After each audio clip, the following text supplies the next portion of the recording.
Throughout the day, we've been giving you a look inside the opioid epidemic and its impact on North Alabama. And now at 6 o'clock, we focus on the loss addiction can cause and the grieving families left behind. Funny, loving, caring.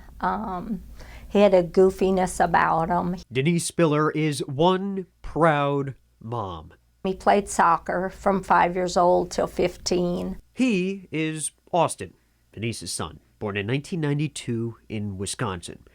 There, Denise raised Austin and her daughter Ashley before moving down to North Alabama. He was a sweet kid. When Austin was 13 years old, his sister had her wisdom teeth taken out. The two tried painkillers, Austin's first exposure to drugs.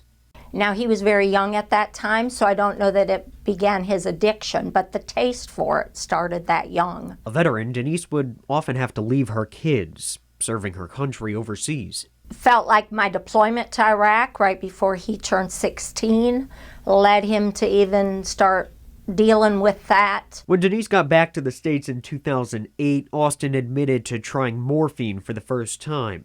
And not long after, he was arrested, high on the drug. So that's when I started really watching, his actions. Austin's addiction would only intensify. Denise brought him to rehab where he started Suboxone, a medication to help him manage his addiction, something Denise thought was the right move. But turns out he was just using Suboxone to get to his drugs of choice, morphine and fentanyl patches. Again, as a mother at that time, you're thinking, okay, he's going to be better after a 15-day stay. And you're thinking it's over. Little did I know, and I started going to Al-Anon at that time, that it's forever as an addict. Not long after, Denise went on a trip with her National Guard unit. It was the week after Memorial Day, 2013, the time she would say goodbye to her son for the last time.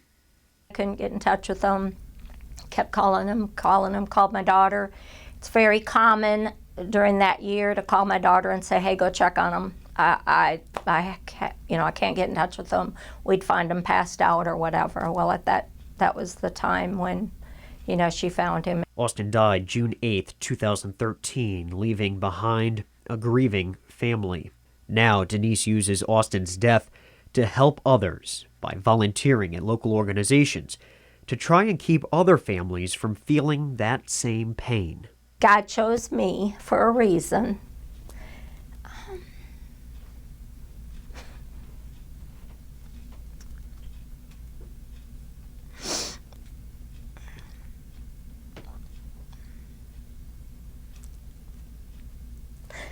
So now I'm that vessel.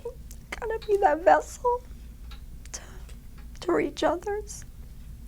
I've had a few of Austin's friends show up at the cemetery when I'm there, and they say his death saved them. They stopped using drugs because of his death. So I just gotta use that and know that there's a bigger picture. Austin is not alone. Overdoses in Madison County soared in the past year. In 2020, Madison County averaged 64 overdoses per month. This year to date, that average is up to 77. A patient one time that overdosed that morning, and that patient was transported to the emergency department where they were treated and released, and that same day, that evening, the patient had overdosed again and unfortunately succumbed. Overdoses not only increasing in quantity, but in intensity. Fentanyl, now to blame for 3 out of every 4 overdose deaths. Fentanyl is about 100 times the strength of morphine alone. Just a couple grains is enough to kill the average adult. Sometimes the batches can be so hot, so potent with the mix, that people can die with the needle still in their arm. It's him and his sister.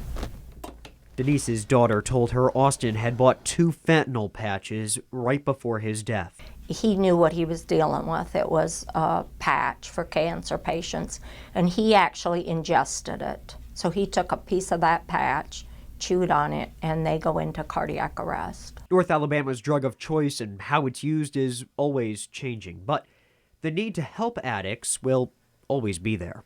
They can live a normal life and stay alive and become a vessel to help other addicts.